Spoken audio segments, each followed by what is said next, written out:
Bonjour, nous voilà dans l'espace Caron. Ben non, pas Caron, yoga. Yoga Caron. En fait, c'est un petit peu des 2 parce que finalement le yoga, ben ouais, je le fais à ma sauce après, toutes ces années, d'enseignement, même si ma formation, c'est du Kripalu. C'est le J'en ai jamais vraiment parlé, hein, c'est vrai.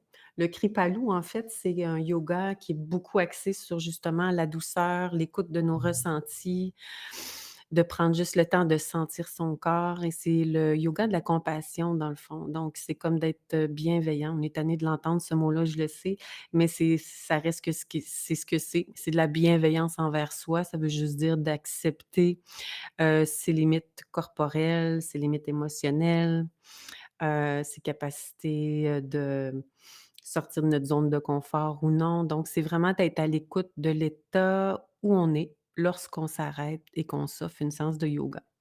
Donc voilà, petite parenthèse non prévue. Alors, aujourd'hui, on se fait un yoga sur, le chakra. On est rendu au troisième étage. Le chakra, le troisième qu'on appelle attendez que je vous montre l'image, qu'on appelle le plexus solaire. Alors, retournons ici. Le troisième se trouve juste au-dessus du nombril.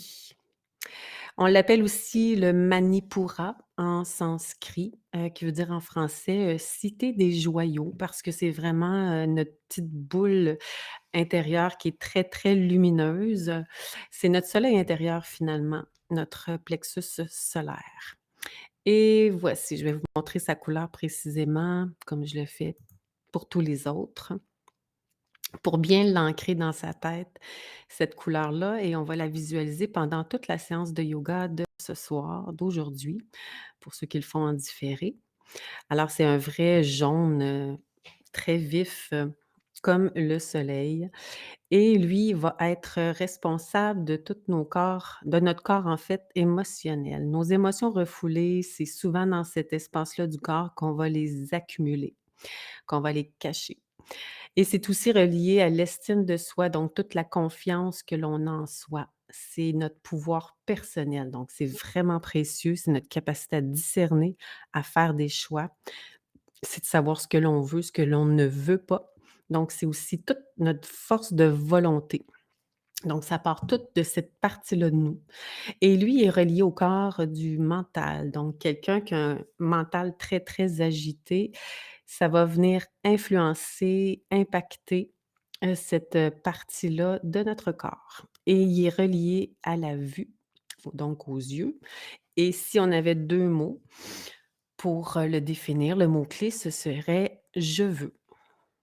Donc c'est ça, c'est toutes nos volontés, nos ambitions et il est relié, lui, à notre estomac, au foie, à l'intestin grêle, à la rate, à la vésicule biliaire, aux articulations, à tous les muscles du corps. Donc il est relié à tous ces organes-là et la rate, moi, c'est celle qui, m'interpelle le plus parce que, le plexus solaire, c'est notre joie intérieure aussi donc c'est relié beaucoup au rire, donc de rire, se dilater la rate, ça vient aider vraiment à désengorger cet endroit-là quand il est congestionné. Et c'est relié au pancréas, donc cette partie-là de nous qui va métaboliser nos sucres. Tu sais, je pense au diabète, par exemple. Donc c'est vraiment un organe qui est vraiment important. C'est toute la gestion de l'insuline qui est reliée au plexus solaire. Alors l'élément, évidemment, vous avez deviné, c'est le feu. La note, c'est le mi. Ce son va venir vraiment l'aider à le faire vibrer pour, bien le garder ouvert, puis permettre à toute la circulation de l'énergie vitale de bien circuler à l'intérieur de ce centre d'énergie-là. Il est relié, à la planète Mars et le Soleil, évidemment. On va utiliser le mantra RAM ce soir pour aller le faire vraiment vibrer, pour l'équilibrer et le son A, c'est lui qu'on va utiliser pour ce soir. Alors je ramène, ici, pour pour que vous puissiez me voir en gros plan. Alors, les huiles essentielles, ça va être le bergamote qui va aider. Donc, on peut s'en mettre vraiment sur le plexus directement, quelques gouttes. Il y a la cannelle, la lavande et le romarin qui peuvent aussi stimuler cet endroit-là ou des fois l'apaiser. Ça dépend du besoin que l'on a. Et les pierres précieuses, tiens, je l'ai ici, la petite citrine qui est un beau petit jaune transparent assez clair. Il y a des mélanges de blanc à l'intérieur. Je ne vais pas le montrer trop proche pour ne pas perdre. Ouais, c'est ça, mon petit focus. Donc, la citrine ou la calcite jaune ou l'ambre qui peut aider. Mes boucles d'oreilles, justement, ce sont des boucles d'oreilles d'ambre. C'est un petit peu plus orangé, cette couleur-là. Ça fait des super beaux bijoux, d'ailleurs. Et moi, j'aime bien le porter, justement, pour prendre soin, entre autres, de tout ce que le plexus contient, ne serait-ce que le pouvoir personnel. Moi, je le trouve vraiment important, celui-là. C'est notre gouverneur général, si on veut, à l'intérieur à l'intérieur de nous. Donc, quand un plexus solaire est suractif, parce qu'il y en a que ça va arriver, là, c'est comme beaucoup trop ouvert, quand il va être en excès, si on veut, on va le voir dans le tempérament des gens. Donc, il va y avoir l'orgueil, la rigidité, des gens très autoritaires, perfectionnistes. Tu sais, c'est quelque chose qui est très carré, en fait. Tu sais, quelqu'un qui pense que sa façon de penser, c'est la meilleure. On va dire ça. C'est des gens qui vont aimer avoir raison. Donc, ou ça va être aussi des gens colériques. Donc, des pervers narcissiques, entre autres, ont un plexus solaire très, très grand. Donc, eux doivent apaiser cette partie-là de nous parce que ça impacte les autres autour. Pour l'avoir vécu personnellement. Hem et à l'inverse, si c'est un plexus qui est fermé et souvent, justement, les narcissiques vont aller se brancher à cette partie-là de l'autre, puis il va aller justement fermer la boutique de notre plexus solaire et là, on perd notre capacité de discerner et de se positionner pour dire: Ça me convient pas» ou Ça me convient». Et moi, c'est ça que ça a fait comme impact, hein. On est vraiment allé le fermer. En fait, j'ai permis qu'on le ferme évidemment, inconsciemment.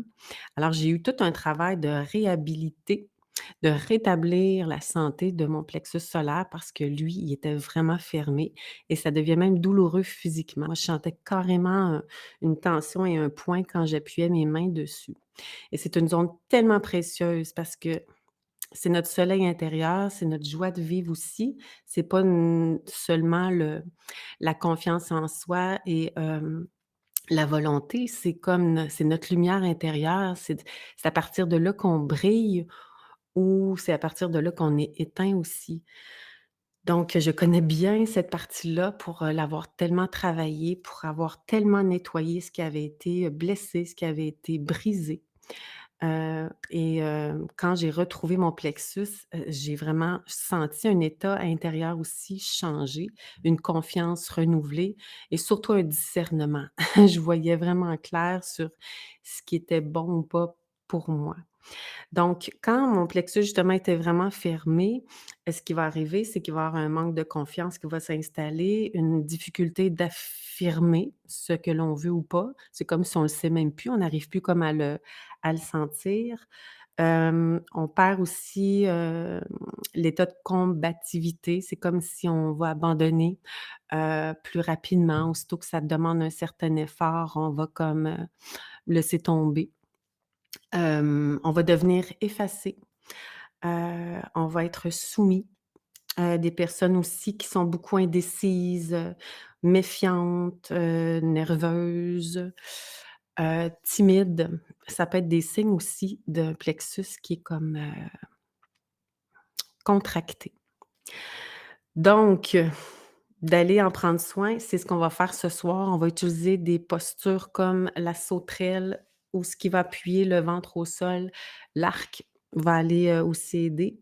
Le bateau et tous les guerriers aident à justement rétablir, raviver la confiance en soi, cette flamme-là intérieure. Donc on va aller, explorer aussi nos guerriers de différentes façons, ce soir. Qu'est-ce que je voulais vous dire? Une dernière chose. Moi, j'ai un garçon qui est très solaire dans son tempérament. Lui, a un soleil très, très présent et j'ai une image toujours devant mon bureau et c'est celle-ci. C'est une peinture que Kaël m'a fait il y a quelques années, le lion.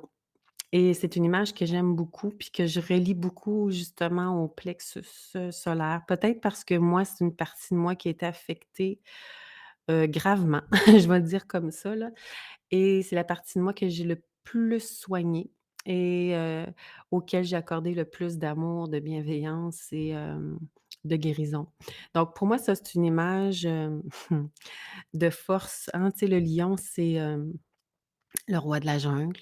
Alors, c'est de devenir notre propre roi ou la reine de notre jungle, de notre vie, hein. C'est de reprendre justement les rênes de sa vie. Et ce que j'aime dans l'image de Kaël, c'est qu'on retrouve les 3 premières couleurs des 3 premiers chakras. On a vu la racine, ensuite on a vu le chakra sacré. Là, on est rendu au plexus solaire, aujourd'hui et on retrouve les 3 couleurs de ces 3 chakras, donc le rouge, l'orange et le jaune. On a 7 chakras en tout. Il y a les 3 premiers qui nous relient beaucoup plus au monde concret, au monde matériel. On a le cœur au centre et ensuite on va visiter les 3 autres étages du haut qui vont nous relier plutôt à l'univers, à la vie et à tout notre monde, plus subtil. Donc là, aujourd'hui, on va aller boucler, nos 3 premiers chakras, donc ce monde qui nous relie à la terre, à notre monde, matériel et je trouvais que cette image de Kaël représentait bien, l'ensemble des 3 chakras qu'on a vus jusqu'à maintenant, ensemble. Donc on va aller boucler ça avec notre fameux, soleil intérieur et s'il y avait une phrase pour venir, englober nos 3 chakras, ce serait: «Ce que je crée se révèle». Donc ce que je, c'est le premier chakra. Ce que je crée, crée, on l'a vu, le deuxième chakra sacré, c'est la création, c'est notre créativité et aujourd'hui, le troisième, c'est notre soleil intérieur qui, lui, veut se révéler, qui veut irradier comme un soleil. Donc ce que je crée se révèle. Ce serait la phrase qui vient vraiment bien définir, le rôle de ces 3 premières étages-là qu'on a, revisités ensemble.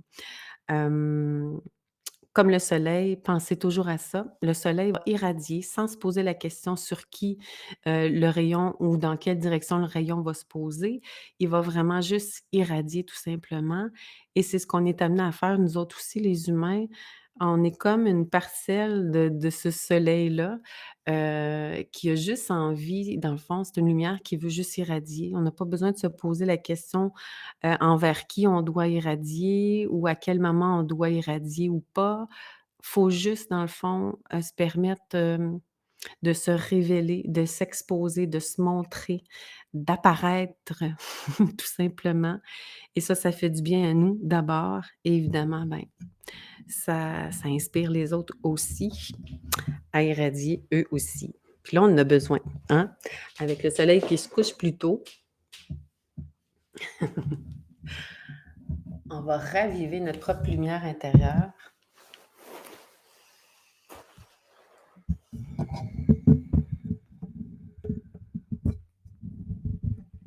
Voilà.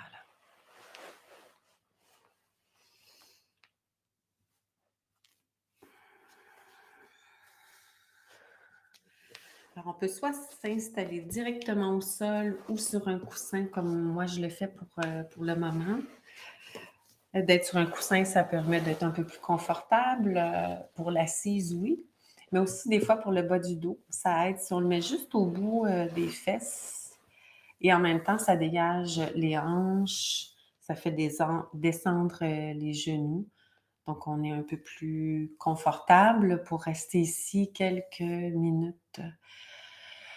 Le temps qu'on prenne à se recentrer, à se déposer l'attention à l'intérieur du corps et à relâcher tout simplement les parties du corps qui sont peut-être contractées ou tendues ou dans une retenue. Donc relâcher les épaules, les bras, les mains, Laissez la colonne s'allonger en poussant le cœur vers l'avant, hein, pour aller ouvrir en même temps le plexus.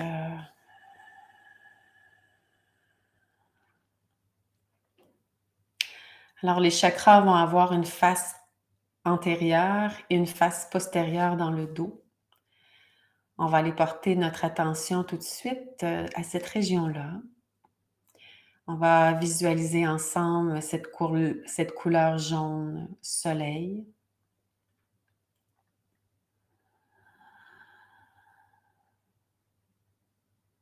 On peut le voir dans sa rondeur, dans sa luminosité. Et peut-être de prendre le pouls, faire un scan de son chakra, le troisième, et voir est-ce qu'on arrive à le sentir ou pas. On essaie d'aller comme sentir sa texture, la goûter. Est-ce que vous avez l'impression que cette région, elle est ouverte, dilatée? Ou est-ce qu'elle est plutôt en fermeture, en contraction? Parfois, ça peut être même une région qui est douloureuse lorsqu'elle est fermée. Donc, est-ce qu'il y a une douleur? Ou au contraire, une sensation de chaleur, d'expansion? Et toutes les réponses sont bonnes. On ne cherche pas à changer les choses, on cherche à les sentir telles quelles, pour en prendre conscience, pour connaître l'état de notre plexus.